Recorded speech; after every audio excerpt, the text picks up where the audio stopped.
The Midnight Hauntings.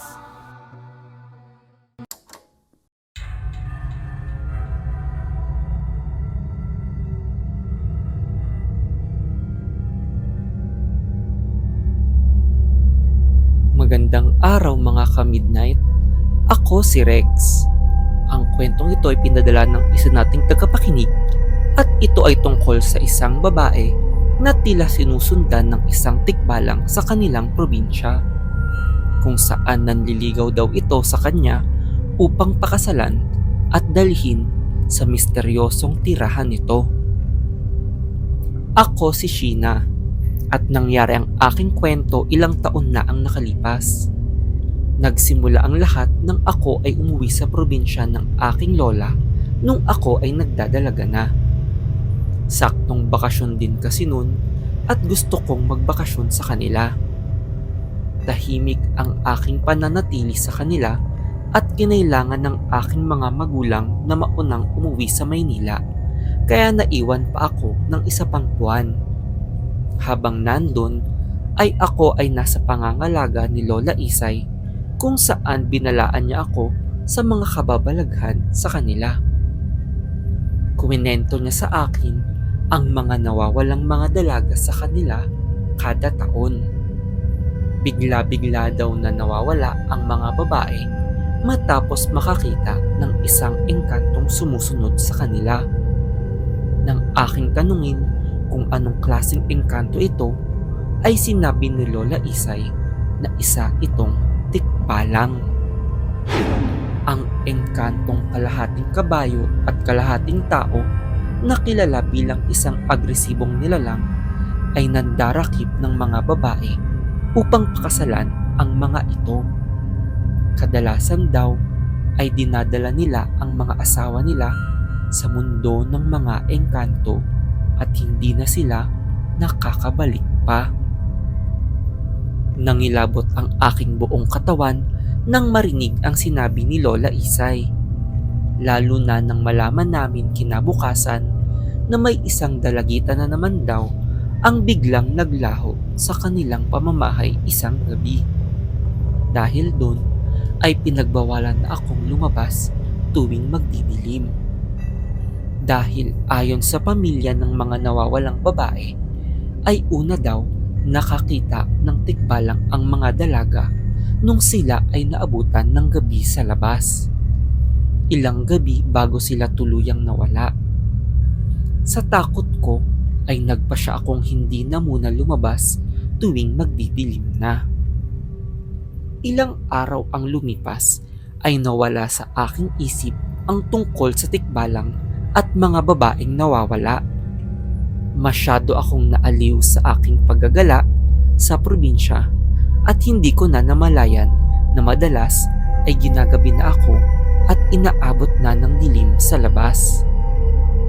Lingid sa aking kaalaman ay may isa na namang dalaga di umano ang natagpo ang nawawala sa kanyang tirahan. Masyado akong naaliw sa aking mga karanasan sa labas at di ko na namalayan ang oras. Isang gabi ay pinagalitan ako pag-uwi ni Lola Isay.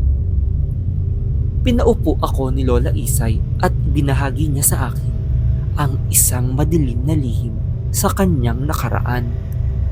Dahil ayon sa kanya ay dapat seryosohin ang kanyang babala ng tikbalang. Ibinahagi niya na ang kanyang mismong kambal ay isa sa mga nabiktima noon nito. Nagulat daw sila ng kanyang pamilya nang biglang maglaho ang kanyang kambal isang gabi. Ilang araw na daw itong aligaga sa kanyang paligid, lalo na't hanggang panaginip daw ay tinatawag ito ng tikbalang na sumama sa kanya para dalhin sa mundo nito. Doon ko napagtanto na nung nakaraang gabi lang ay napanaginipan ko din ang isang tikbalang matapos na ako ay gabihin ng uwi. Wala akong nakitang kakaiba nung gabing iyon bukod sa aking bangungot kung saan hinahabol ako nito habang ako ay tumatakbo palayo. Napaisip akong malamang ay hindi sa mismong kagubatan nagpapakita ang tikbalang, kundi sa mga panaginip muna. Malamang ito din ang dahilan kung bakit walang ibang nakakakita dito bukod sa mga babaeng nawawala matapos ang ilang beses makita ang nasabing engkanto. Nung gabing iyon ay agad kong sinabi kay Lola Isay ang aking naging karanasan at dun niya inilahad sa akin na isang karumal-dumal na katotohanan na nag-umpisa sa mga bangungot ang pagpapakita ng tikbalang sa kanyang kambal bago ito mawala. Kaya naman alalang-alala ako buong gabi nang aking malaman iyon at hindi ako makatulog. Kasama ko sa kwarto si Lola Isay na nagdadasal ng rosaryo sa upuan, kaya mas nahirapan ako ng tulog. Maya-maya ay di ko na namalayang nakaidlip ako sa pagod at binangungot. Sa aking panaginip ay hinahabol daw ako ng isang tikbalang, ngunit kahit anong takbo ko ay tila papalapit pa din ito ng papalapit kahit hindi ito gumagalaw. Pagtingin ko sa aking paligid ay kakaiba ang mga puno't halaman dito at hindi tulad ng ating mundo. Pagmulat ko ng aking mga mata ay ginigising na pala ako ni Lola Isay sa aking pagkabangungot. Napayakap na lang ako ng mahigpit sa kanya sa takot at humingi ng tulong. Naisip kong baka kapag ako ay dinakip ng tikbalang ay madadala din ako sa nakakatakot na mundo ng mga engkanto. Agad na tumawag si Lola Isay ng albularyo upang agapan ang pagdakip sa akin at doon namin pinaalam ang aming mga nadiskubre tungkol sa tikbalang. Nagulat ang albularyo, ngunit ayon sa kanya ay mas madali na niyang masosolusyonan ang mga pagdadakip sa aming bayan. Naghanda siya ng kanyang mga gamit at pinaliwanag na kaya niyang maghanda ng pantaboy sa tikbalang, lalo na't alam na niyang hindi ito nagpapakita sa ating mundo kundi sa mga panaginip lamang. Matapos nun ay dinasalan niya ako at pinatulog. Kinakabahan ako sa aking mapapanaginipan at nahirapan akong makatulog. Kasama sa kwarto ang albularyo habang ako ay dinadasalan hanggang sa ako ay makaidlip. Sa kabutihang palad ay hindi nagpakita ang tikbalang sa aking panaginip simula ng gabing iyon. Ilang taon na ang lumipas at simula nun ay hindi ko na nakita pa ang tikbalang kahit nung bumalik ako sa Maynila. Naging leksyon na sa aking makinig lagi sa mga babala ng matatanda at maging maingat na rin bilang babae kapag lumalabas sa gabi. Dahil natuto na ako simula ng aking makita kung ano ang aking magiging buhay sa mundo ng mga engkanto, kung saan karumal-dumal ang mga ginagawa sa mga babaeng nadadakip at inaasawa ng mga tikbalang.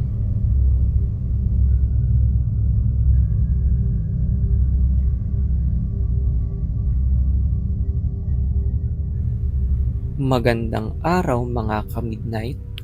Ako si Rex. Ang kwentong ito ay pinadala ng isa nating tagapakinig at ito ay tungkol sa isang lalaki na namasukan bilang kargador sa isang bagsakan ng karne sa Quiapo, kung saan maraming napapabalitang pinapatay na kargador sa kanila. Ako si Kino at nangyari ang aking kwento nung ako ay binata pa. Mahirap kasi ang aking pamilya at bilang panganay na anak ay tumigil muna ako sa pag-aaral para mamasukan sa Quiapo. Sa aking pagkadesperado ay napunta ako sa palengke imbis na sa mga tindahan. Gayunpaman ay masaya na ako dahil may tumanggap sa akin kahit na ako ay walang karanasan magtrabaho. Lagi akong nagdarasal pag napapadaan sa simbahan na sana ay umahon ang aming pamilya sa kahirapan. Kaya laking pasasalamat ko kay Boss Ope sa pagtanggap sa akin. Mabait sa akin si Boss Ope, ngunit lagi siyang inaalisan ng mga kargador dahil kinukuha sila ng mga kalaban sa negosyo. Mas malaki kasi magpasahod ang mga ito, ngunit nanatili ako kay Boss Ope dahil ako ay wala pa sa tamang edad para pasahudin sa iba at maayos naman ako dito tratuhin. Ayos ang pangangalaga sa akin ni Boss Ope, kaya nagawa kong makabalik sa pag-aaral dahil gabi hanggang madaling araw ako nagkakarga ng mga ibibenta sa palengke. Ngunit nagbago ang lahat nang may mabalitaan kaming namatay na kargador. Natagpuan daw ito isang gabi na puno ng saksak sa katawan at duguan sa sahig. Ayon kay Boss Ope, ay dati niya itong kargador at nalipat ito sa kalaban niyang pinaghihinalaan na nagdadala ng mga kahina-hinalang produkto. Isa sa usap-usapan daw ay sangkot ito sa pagbenta ng droga. Nangilabot ang buo kong katawan dahil kahit namamasukan ako kay Boss Ope, ay minsan ay kumukuha ang ibang mga tindahan ng dagdag na kargador na binabayaran nila para magbuhat para sa kanila minsan. Doon ko naisip na kailangan kong maging maingat sa mga mag-aalok sa akin. Dahil sa napabalita ay naging mas mahigpit ang kalakaran sa Quiapo at kinailangan naming lumipat ng pwesto ni Boss Ope sa mas dulong parte ng palengke. Nalungkot kami dahil tila kami pa ang nalugi sa kagagawan ng ibang negosyo. Gayunpaman ay nakapag-ipon-ipon na ako at saktong nakahanap ulit ng trabaho ang aking magulang, kaya sinabihan niya akong hindi ko na kailangan magtrabaho para sa aming pamilya. Lalo nila akong kinumbinse nung kami ay may napanood sa balita. Dahil madami daw ang mga taong nawawala di umano sa palengke ng Quiapo at hindi nila makita ang mga ito. Suspecha ng mga pulis ay baka dinakip ang mga ito at binenta ng sindikato o kaya naman ay kinatay ang mga ito upang gawing laman para ibenta sa palengke. Nagnilay-nilay ako ilang gabi habang wala akong pasok dahil natakot ako para sa aking kaligtasan. Nanaig ang nais kong manatili kay Boss Ope dahil naaawa ako para sa kanyang negosyo. Dagdag na din na gusto kong magkaroon ng sarili kong baon kapag ako ay may pasok. Gayunpaman ay si Boss Ope mismo ang nagsabi sa akin na kailangan niya akong tanggalin sa trabaho. Nagustuhan daw niya ang aking pananatili sa kanya, ngunit mas nag-aalala siya para sa aking kaligtasan. Nang tanungin ko kung bakit, ay nagulat ako sa kanyang sinabi. Dahil napag-alaman umano ng mga pulis na iilan sa mga laman na nabenta sa palengke ay may nahalungang laman ng tao. At nagtugma ito sa mga nawawalang mga trabahador sa palengke. Ayaw daw akong mapahamak ni Boss Ope, lalo na't napalapit na siya sa akin. Sinabi din niya na isa-isa nang namamatayan ang kanyang mga kakumpetensya at baka siya na ang susunod na mabiktima at ako ang mapunterya ng pumapatay. Isa daw iyon sa dahilan kung bakit kami lumipat ng pwesto at lumayo sa palengke. Kinabukasan ay nabalita na may nabiktima na naman na dumakip sa isang tindero sa palengke at doon ako nagsimulang mag-alala para kay Boss Ope. Sa daming kabutihan na pinakita niya sa akin ay ayaw kong mapahamak din siya, kaya doon ko naisip na silipin siya sa palengke. Nagpa siya akong bisitahin si Boss Ope nung mag-uumpisa pa lang ang kargahan. Nagtaka ako dahil wala pa ni isang kargador, kaya nagmadali akong hanapin si Boss Ope. Ngunit nang sumilip ako sa kanyang pwesto sa palengke, ay nagimbal ako sa aking nadiskubre. Dahil kitang-kita ko ang pagkatay ni Boss Ope sa isang kargador na aking naging kasama sa trabaho. Nagkalat ang mga chop-chop na parte ng katawan sa kanyang paligid habang nakita kong may isang lalaking nakahiga sa sahig at tila duguan. Dun ko napagtanto na ang lalaki ay ang isa sa kakumpetensya ni Boss Ope na sinisiraan niya bilang nagbebenta ng droga. Dun ko naisip na ang mga biktimang nawala ay mga kargador na galing kay Boss Ope na lumipat sa kanyang mga kalaban sa negosyo.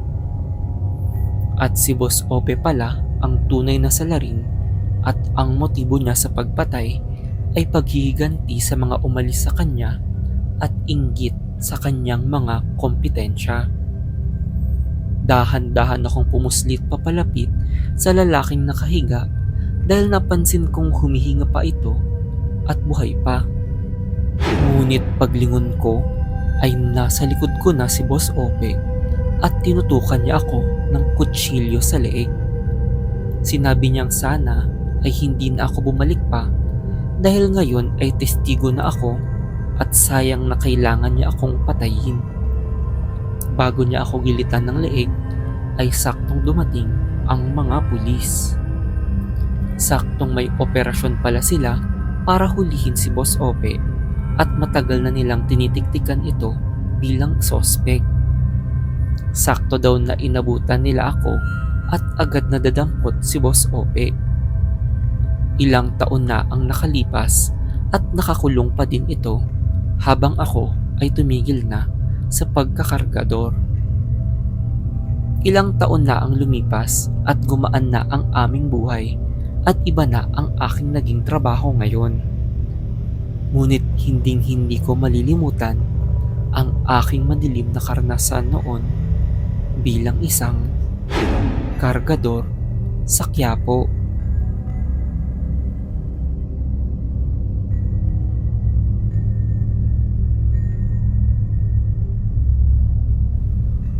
Magandang araw mga ka-midnight.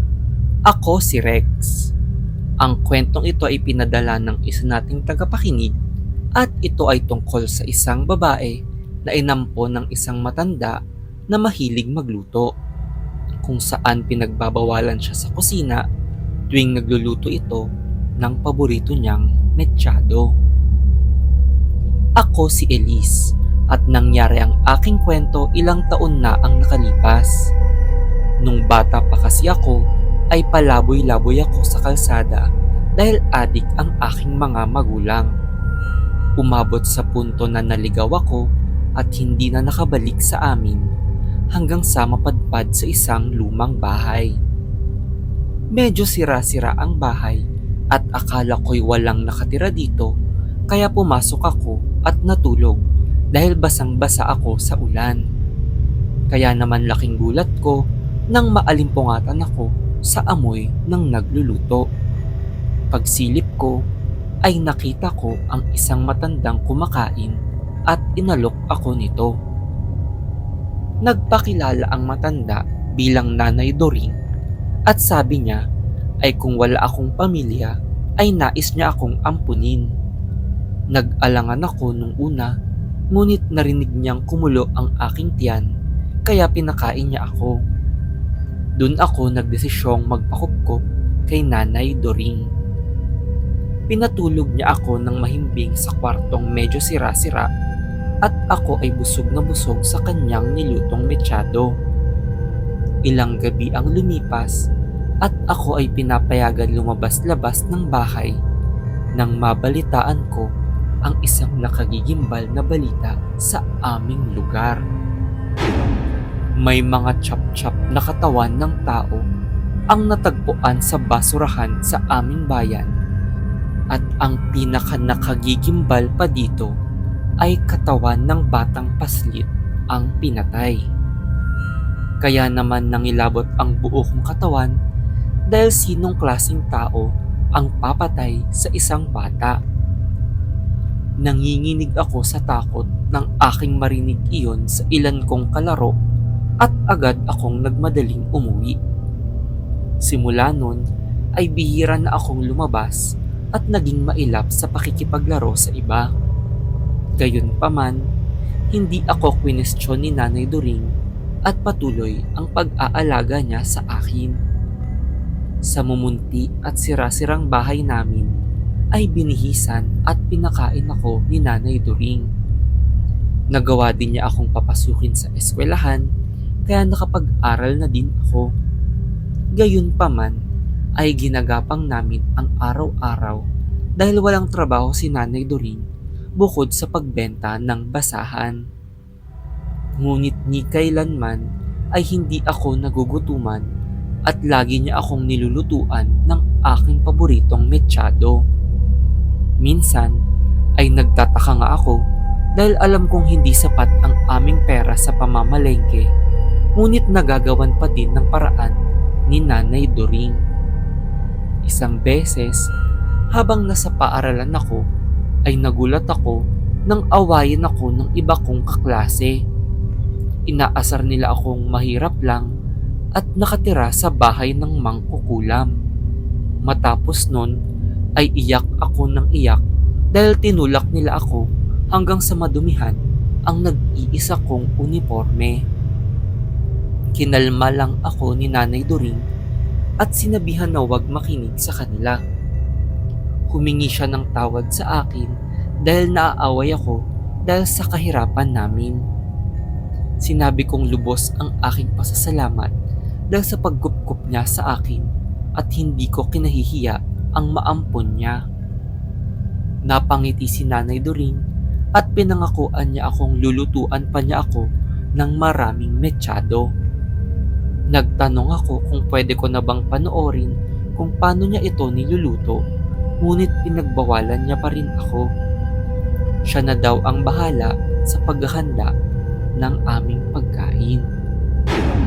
Doon ako napaisip dahil simula ng ampunin ako ni Nanay Doring ay pinagbabawalan niya ako sa kusina at ayaw niyang makita ko ang kanyang pagluluto. Sa isip-isip ko ay maliit na pakiusap ito ni Nanay Doring kumpara sa malaking tulong na nagawa niya sa akin. Ngunit hindi maalis sa aking isip kung ano ang dapat itago ni Nanay Doring sa kanyang pagluluto at pinagbabawalan niya akong silipin ito. Dun ko nakonekta at napagtanto ang pag-aasar sa akin at pagtawag nila kay Nanay Doring bilang isang mangkukulam. Na maaaring mangkukulam nga si Nanay Doring kaya tinatago niya ang kanyang pagluto. Na baka may hinahalo siyang kakaiba sa mga putahe kaya ako naging malapit sa kanya. Naisip kong labanan ng aking naisip at patuloy lang sa pagpasok sa eskwelahan. Ngunit hindi tumigil ang panunukso sa akin ng aking mga kaklase at umabot sa puntong binabato nila ako dahil isa din daw akong mangkukulam. Nung umuwi akong may sugat, ay halata sa mata ni Nanay Doring ang panggigigil. Laking gulat ko nang bigla siyang umalis at may bigla ring nabalita. Isa sa mga kaklase ko ang natagpo ang patay sa tapat ng kanilang bahay at putol-putol ang katawan nito habang may ibang laman loob na nawawala. Doon pa lang ay naghinala na ako kay Nanay Doring, lalo na't umuwi siyang may daladalang supot ng karne.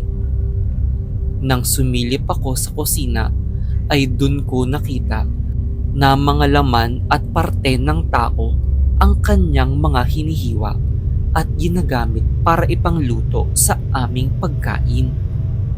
Napagtanto kong hindi mangkukulam si Nanay Doring, ngunit isang kanibal na kumakain ng mga bata. Napalingon si Nanay Doring at nabitawan ang kutsilyo nang makita niyang alam ko na ang kanyang sikreto. Bigla siyang umiyak at humingi ng tawad dahil naging desperado siya at wala siyang mapakain sa akin kaya niya nagawa ang pagpatay sa mga bata. Niyakap ko siya at pinaliwanag niya sa akin na sa saglit na panahong kinupkup niya ako ay naging masaya siya. Humingi ulit siya ng tawad sa akin at binilinan na maging masaya ako sa buhay. Matapos nun ay sinabi niyang kailangan niya akong iwan para magkaroon ako ng magandang kinabukasan. Kaya iniwan niya ako sa isang presinto at naglaho na sa aking buhay. Tinulungan ako ng mga pulis na mapunta sa bahay ampunan kung saan may ibang pamilya ang kumupkop sa akin. Simula nung araw na iyon ay hindi ko na nakita pa ulit si Nanay Turing. Ngayon ay matanda na ako at maginhawa na ang aking buhay. Pinangako ko sa aking sarili na hindi na ulit ako maghihirap at magiging desperado na aabot sa puntong kakain ako ng laman ng tao. Ngunit hindi ko maalis sa isip na minsan ay hinahanap-hanap ko pa din ang mechado ni Nanay.